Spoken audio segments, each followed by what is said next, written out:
अस्सलाम वालेकुम my dear students, उम्मीद करता हूँ आप सब खैरियत से होंगे। आज की इस वीडियो में हम स्टार्ट करेंगे क्वेश्चन नंबर 39 से। बुक है basic statistic of second year और chapter number 14 regulation and correlation. ये मोस्ट इम्पोर्टेंट चैप्टर है। तो हमने 38 तक क्वेश्चन कर लिए हैं। अगर आपको वो क्वेश्चन नहीं करने आते या आपने पहले वो वीडियोस नहीं देखी तो आप इस चैनल पे वो तमाम क्वेश्चन एक प्लेलिस्ट में मौजूद हैं। आप प्लेलिस्ट में जाके एक्सेस कर सकते हैं। और अगर आपको नहीं पता कि प्लेलिस्ट कहाँ से देखी जाती है तो इस वीडियो की डिस्क्रिप्शन में प्लेलिस्ट का लिंक मौजूद है, तो आप वहाँ से भी एक्सेस कर सकते हैं। The main monthly index numbers of prices of animal feeding stuff during certain years is RS 120 with standard deviation 10। अब इतने सेंटेंस का क्या मतलब है? कहता है कि द मीन, जब भी मीन आएगा तो इसका मतलब हम स्टैटिस्टिक में अर्थमेटिक मीन समझेंगे। एक मीन होता है ना जिसका इंग्लिश में मतलब होता है, मतलब ही होता है उसका मतलब। व्हाट्स योर मीन, कि तुम्हारा क्या मतलब है, वो मीन नहीं है ये मीन है अर्थमेटिक मीन वाला। The mean monthly index numbers of prices of animal feeding stuff। ये एक समझ लें, एक बंदे है, उसने जानवर रखे हैं, वो खुराक खाते हैं, तो महीने में जो उसकी खुराक का इंडेक्स आ रहा है ना, अर्थमेटिक मीन आ रहा है महीने की खुराक का, वो 120 रुपये है उसके जानवरों का, विद स्टैंडर्ड एविएशन 10। और उसकी स्टैंडर्ड एविएशन क्या है? 10 है। तो हम अर्थमेटिक मीन को एक्स बार से ज़ाहिर करते हैं, जैसा कि हमें पता है कि एक्स बार किसके बराबर होता है? अर्थमेटिक मीन के। तो हमने ये 20 लिख लिया। और स्टैंडर्ड एविएशन अब ये इसकी बता रहा है एक्स वाले की, तो एस एक्स होगी इसकी स्टैंडर्ड एविएशन, वो 10 है। एंड और द मीन, फिर अर्थमेटिक मीन की बात कर रहा है। Monthly index numbers of prices of home ground arts. और वो बंदा है, उसने घर में ना थोड़ी सी वो फार्मिंग भी करता है, फसल उगाई है, जौ की फसल। आर्ट्स का मतलब जौ है, जौ नहीं जैसे ये गंदम की फसल होती है, ऐसे जौ होते हैं, मक्की की फसल होती है, वो वाले जौ। वो भी उसने उगाए थे घर में। तो उनका जो खर्चा है ना, उनकी प्राइस है वो 100 है। तो इसको हम वाई बार का लेते हैं, इसको क्या कह लिया? Y bar. With standard deviation 8 है, तो इसकी स्टैंडर्ड एविएशन फिर एस वाई हो जाएगी, ये 8 है। और उसके बाद वो कहता है द कोफिशिएंट ऑफ कोरिलेशन, कि इनके दरमियान जो कोरिलेशन कोफिशिएंट है बिटवीन दैम बीइंग 0.8, वो 0.8 है। तो कोफिशिएंट कोरिलेशन को हम आर से जाहिर करते हैं, ये हम देख चुके हैं। इतना तो क्वेश्चन था। कंस्ट्रक्ट द रेग्रेशन इक्वेशन, हमने क्या बनाना है? हमने रेग्रेशन इक्वेशंस बनाना है। उसने रेग्रेशन इक्वेशंस कहा है, यानी एक से ज़्यादा, दो हैं। फिर वाई एन एक्स, एक वाई एन एक्स बनानी है और एक एक्स एन वाई बनानी है। तो रेग्रेशन बनाने के लिए रेग्रेशन इक्वेशन हमें coefficient of Y on X and coefficient of X on Y, ये दो चाहिए होते हैं। हम पिछले क्वेश्चंस में फार्मूला यूज़ करते रहे हैं, ये वाला the regulation equation of Y on X is, ये फार्मूला हम यूज़ करते रहे हैं। हमें पता है, हम पीछे पढ़ चुके हैं कि ये b के बराबर है, ये वाली वैल्यू b के बराबर होती है। b की जगह ये लिख सकते हैं और d की जगह यानी ये लिख सकते हैं। जब x एन y होगा तो x ऊपर, जब y एन x होगा तो y ऊपर। तो आप अगर गौर करें तो ये सारा डाटा उसने ऑलरेडी हमें दे दिया ऊपर। हमारे पास y हैट हमने निकालना है, y बार हमारे पास है 100 लिख दिया इधर, और r हमारे पास 0.8 है, ये हो गया। हमारे पास एस वाई है, स्टैंडर्ड डेविएशन ऑफ y जो वेरिएबल है वो 8 है, और एस एक्स हमारे पास है 10, ये बटे में 10 लिख दिया। और उसके बाद x की वैल्यू हम नहीं लिखते रेग्रेशन इक्वेशन में, और x बार की वैल्यू उसने 120 दी है।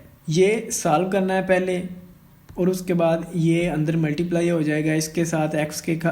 जब ये x के साथ मल्टीप्लाई होगा तो 0.64 x आ जाएगा। जब ये 0.64 120 के साथ मल्टीप्लाई होगा तो माइनस 76.8 आ जाएगा। और ये जो 100 है इधर माइनस हो रहा है, इस साइड पे आके क्या हो जाएगा, प्लस हो जाएगा। अब ये 100 में से ये -76.8 निकाल देंगे तो पीछे 23.2 रह जाएगा।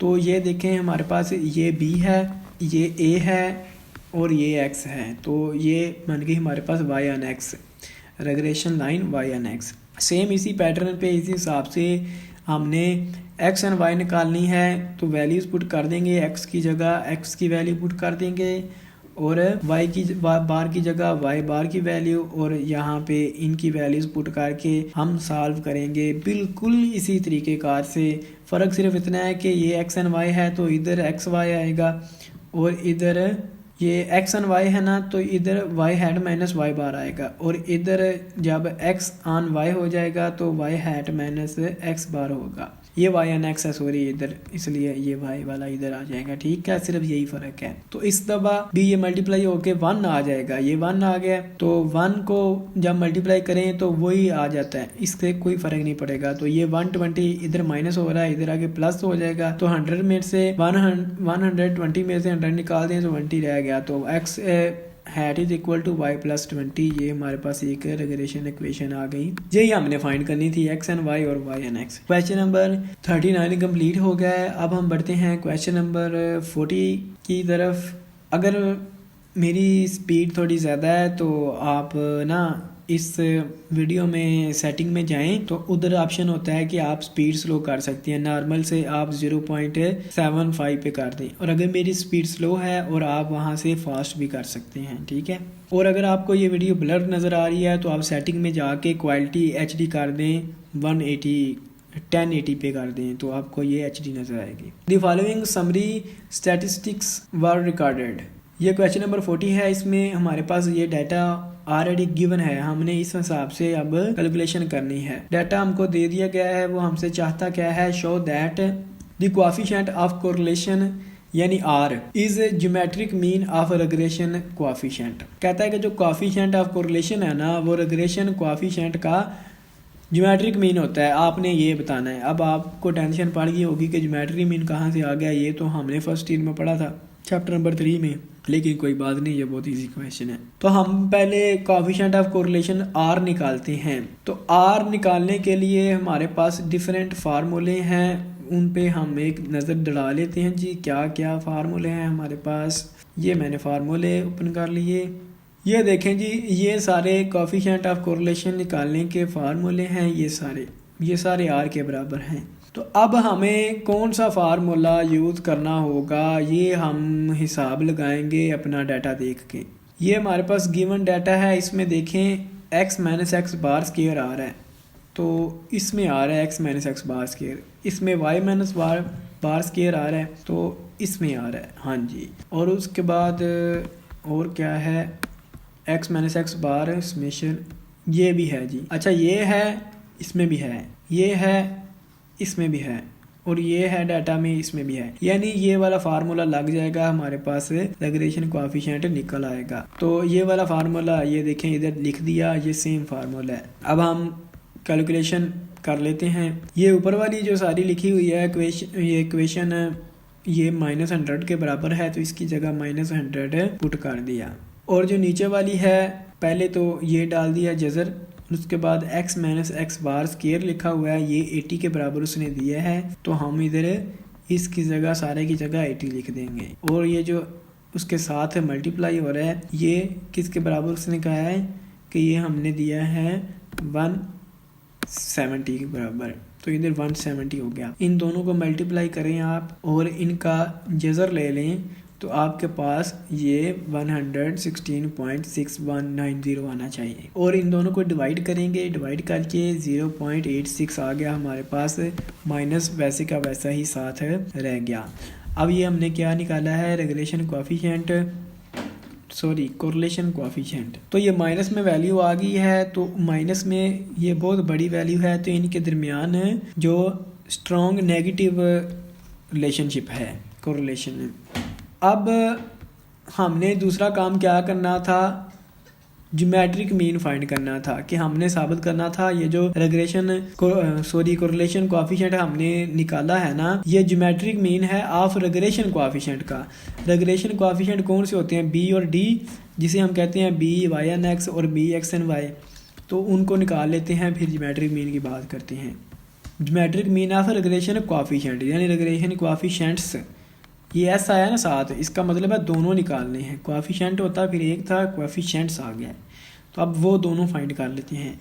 वो कैसे फाइंड करेंगे वो भी हम इस डाटा के हिसाब से देखेंगे कि हमारे पास जो रेग्रेशन कोएफिशिएंट फाइंड करने के फार्मूले हैं ना, वो इसमें हमारे पास सेम हैं। अब रेग्रेशन कोएफिशिएंट बी होता है, तो अब आप अगर गौर करें तो ये वाला जो फार्मूला है ना, ये वाला मेरे हिसाब से ये वाला पहला, ये यूज़ हो सकता है इस क्वेश्चन में। ये देखिए इसमें ना ये है सारा, ऊपर वाला भी और ये नीचे वाला भी ये दिया हुआ है। और इसी तरह जब ये वाला निकालेंगे, यानी एक्स एन वाई डी जिसे हम कहते हैं, बी में कहते हैं एक्स एन वाई, तो नीचे सिर्फ वाई स्केयर आ जाएगा, वाई वाला स्केयर, तो ये भी दिया हुआ है। यानी ये वाला फार्मूला यूज़ करके हम दोनों कोएफिशिएंट निकाल सकते हैं रेग्रेशन कोएफिशिएंट। तो ये वाला फार्मूला यूज़ करके रेग्रेशन कोएफिशिएंट फाइंड कर लेते हैं। ये फार्मूला इधर लिख लिया, इसके बाद फाइंड करना स्टार्ट किया। ये तो पहले ही हमें पता है कि -100 के इक्वल है, और ओवर में एक्स स्केयर वाला जो 80 के बराबर है, तो इनको डिवाइड करेंगे, 0 0 से गया, 10/8 इज इक्वल टू -125 आ गया, -1.25।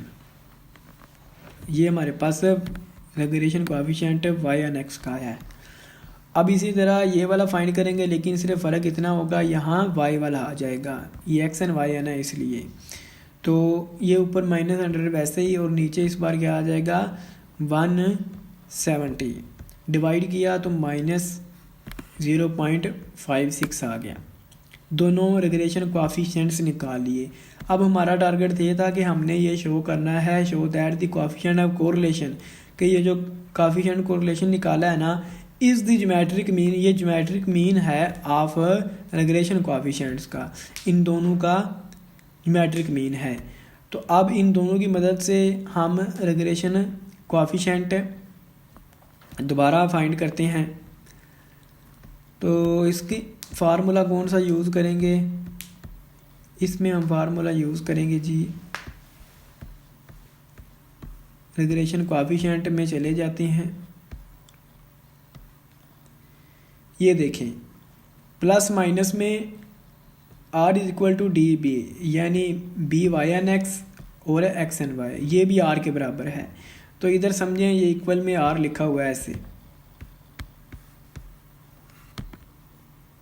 इधर ना ये r लिखा हुआ है, r इज इक्वल टू ये वाला फार्मूला लगा दिया। बी वाई एन एक्स हमारे पास -1 पॉइंट ये आ गया, ये माइनस, ये प्लस माइनस है ना, तो माइनस वाला हमने लिख लिया। और इधर भी ये बी एक्स एन वाई हमने निकाला था, ये दोनों मल्टीप्लाई होके माइनस माइनस है, माइनस माइनस में मल्टीप्लाई प्लस हो जाता है। इनको आप ज़रब देके इसका जज़र लेंगे तो आपके पास जो वैल्यू आ जाएगी ना -0.86 आ जाएगी। बेसिकली ये आएगी ±0.86, लेकिन ये प्लस भी होती है माइनस भी होती है, तो हमें प्लस वाली चाहिए नहीं थी, हमें माइनस वाली चाहिए थी। क्यों? क्योंकि ये जो हमारे पास आई है ना वो माइनस वाली थी जो हमने पहले फाइंड की थी। तो ये दोनों बराबर है ना, ये देखें, तो इसका मतलब ये हुआ hence the coefficient of correlation is the geometric mean of regression coefficient. अगर ये बराबर आ जाती हैं तो इसका मतलब यही होता है कि जो कोएफिशिएंट ऑफ कोरिलेशन है ना वो ज्योमेट्रिक मीन है रेग्रेशन इक्वेशंस का। ये अब कहाँ से आ गया आप सोच रहे होंगे, ये मैं आपको दिखाता हूँ ये कहाँ लिखा हुआ है। ये हमारे इस स्लाइड के अंदर लिखा हुआ है।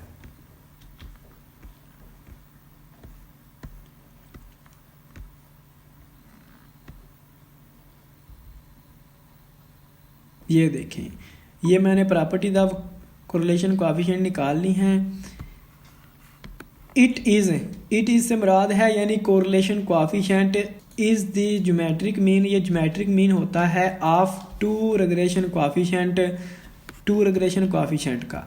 ये ऑलरेडी डिफाइन है, इसकी प्रॉपर्टी है, तो ये इसलिए हमारे पास ये इसका ज्योमेट्रिक मीन है, क्योंकि ये प्रॉपर्टी उसने बता दी थी कि ये टू रिग्रेशन कोएफिशिएंट है ना, इनका हम अगर कोरिलेशन निकाल लेना तो ये ऑटोमेटिक इनका ज्योमेट्रिक मीन के बराबर ही होगा।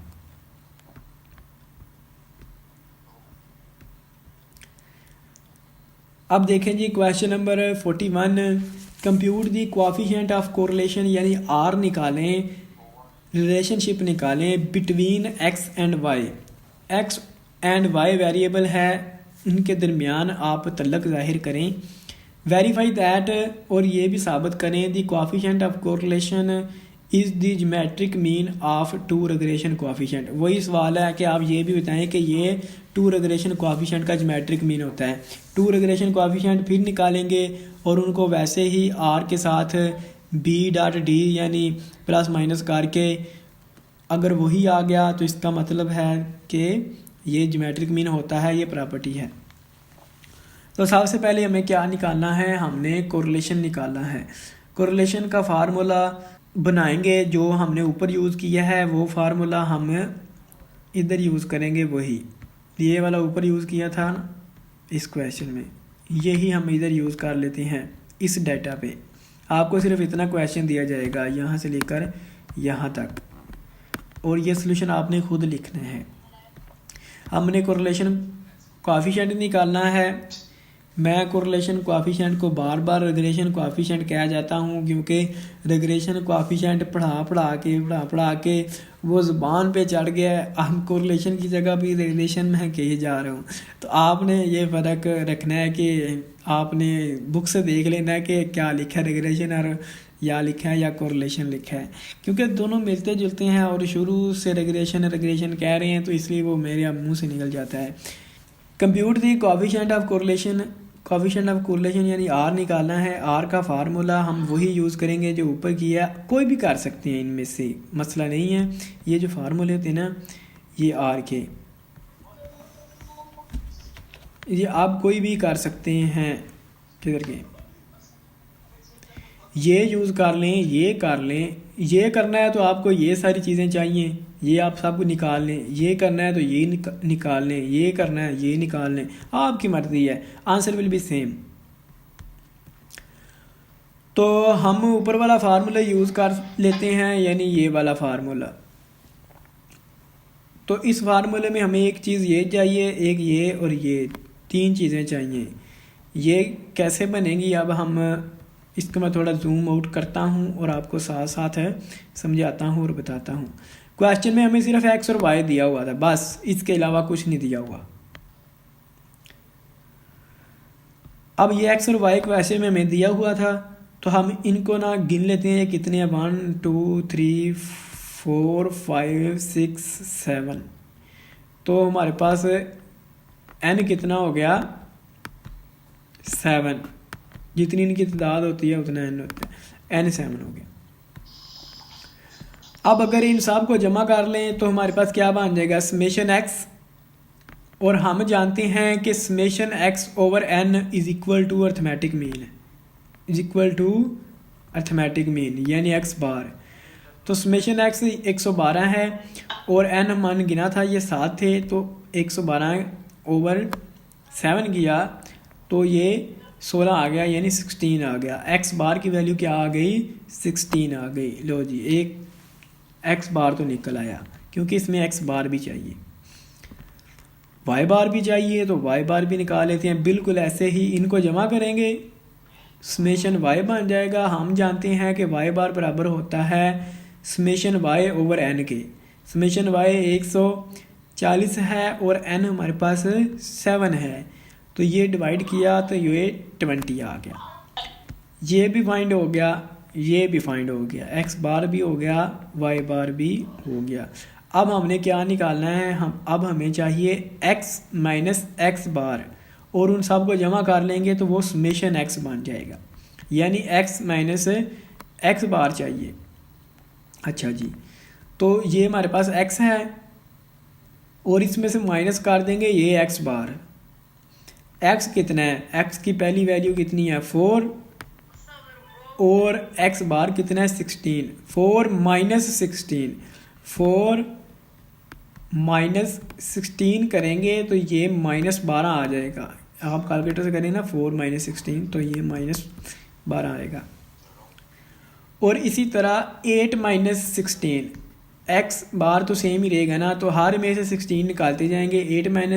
8 में से -8 आ जाएगा जब हम करेंगे। तो इसमें से जब 16 निकालेंगे 12 माइनस 16 ये -4 आ जाएगा। 16 माइनस 16, 16 में 16 निकालें तो 0 आ जाएगा। इसी तरह 20 में से 16 निकाल दें तो +4 आ जाएगा। 24 में से 16 निकाल दें तो 8 आ जाएगा। 28 में से 16 निकाल दें तो 12 आ जाएगा। ये हमने x माइनस एक्स बार निकाल लिया। इसी इधर देखिए हमें y माइनस वाई बार भी चाहिए, तो हम y माइनस वाई बार निकाल सकते हैं क्योंकि हमारे पास y भी मौजूद है और y बार भी मौजूद है। तो y की पहली वैल्यू 5 है, इसमें से 20 निकालें तो -15। दूसरी वैल्यू 10 है, 10 में से -20 किया, ये माइनस है ना, y यानी ये वाली वैल्यू माइनस y बार यानी ये वाली वैल्यू। 10 माइनस 20 -10, 15 माइनस 20 -5, 20 माइनस 20 0, और ये ऐसे हमने y बार निकाल लिया। ठीक है, अब आप देखें ये दोनों मल्टीप्लाई भी हो रहे हैं। हाँ जी, तो अब इनको मल्टीप्लाई करना पड़ेगा।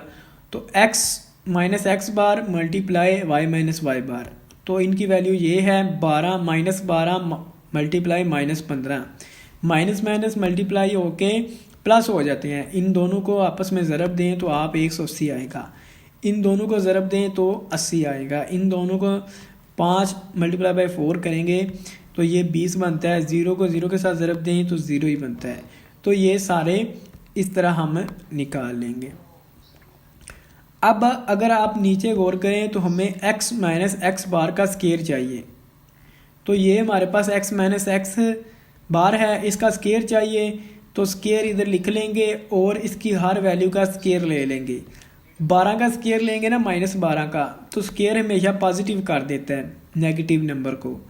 तो 12 का स्केयर लेंगे, 12 को -12 से ज़रब दें तो आप 144 आएगा।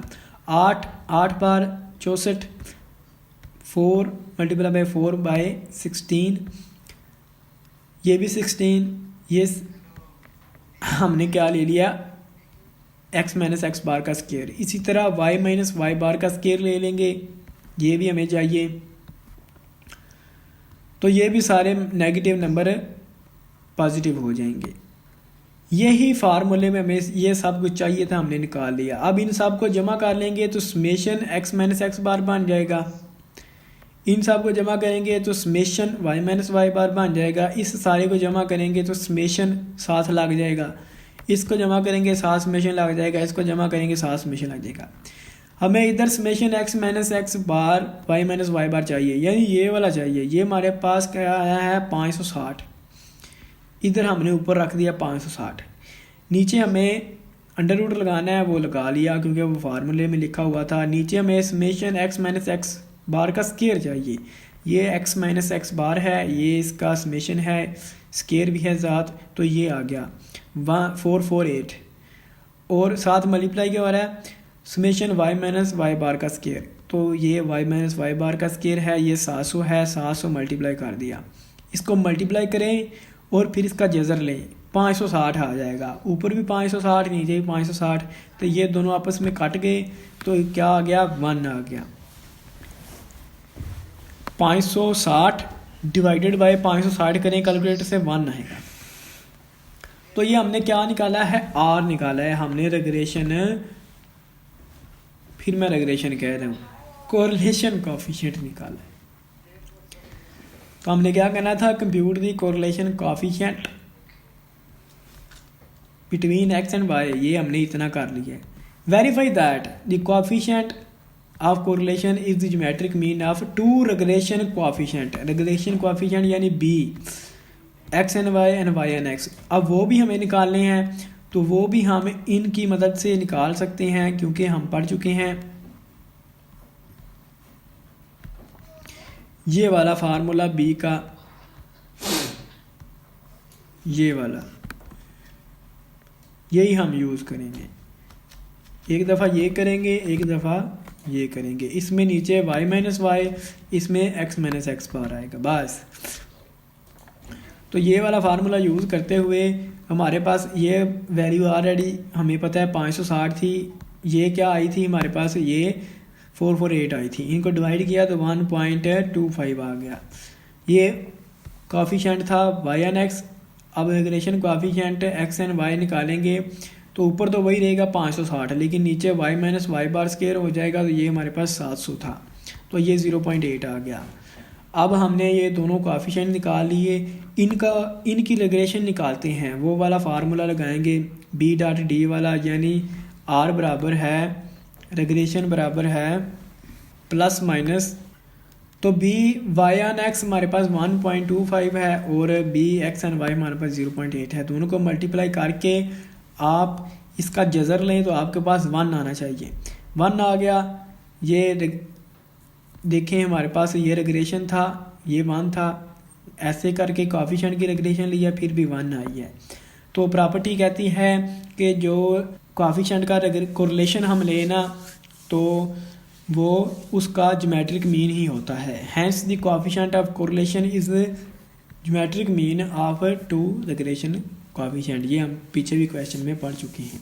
तो ये क्वेश्चन भी कंप्लीट हो गया।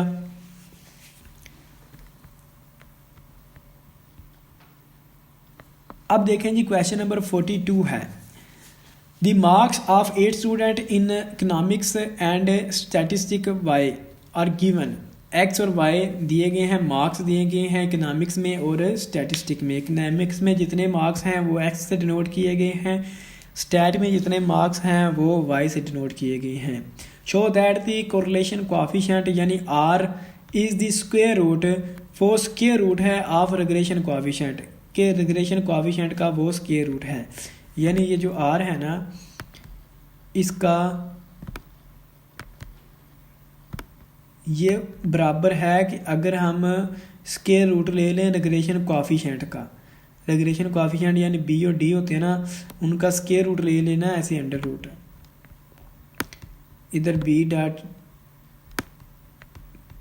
डी लिख लें, ये इसके बराबर होता है। यानी हमने ये प्रूव ही करना है, ये प्रूव करना है, ये प्रूव करना है। अब तो हमारे पास एक्स वाई दिए गए हैं और अब हम क्या कर सकते हैं, अब देखें उसने फार्मूला चेंज कर दिया है। अब वो रिग्रेशन कोफिशिएंट निकालने के लिए ये वाला फार्मूला इस्तेमाल करने लगा है कोरिलेशन कोफिशिएंट निकालने के लिए। इसमें n चाहिए, n इनको हम गिन लेंगे उतने ही होंगे। समेशन एक्स वाई चाहिए, समेशन एक्स और y को मल्टीप्लाई करना है, और n चाहिए, एक्स स्क्वायर चाहिए, माइनस ये वाला सारा चाहिए। ये फार्मूला यूज़ किया है, ये आप पहले करते रहे हैं शुरू में जो क्वेश्चन इस चैप्टर के थे।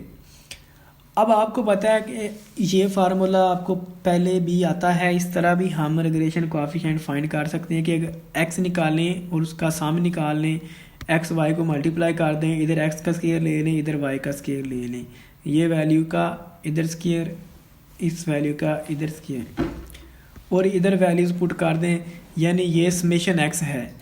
तो इस समेशन एक्स की जगह ये वाली वैल्यू आ गई, और ये समेशन एक्स वाई ये वाला सारा बनेगा ये वाला, तो इधर समेशन एक्स की जगह ये वैल्यू आ गई। और n ये 8 हैं, 1 2 3 4 5 6 7 8, तो n कितना हो गया 8। और समेशन y यानी इनको जमा करके कितना आया 576, तो वो इधर लिख दिया।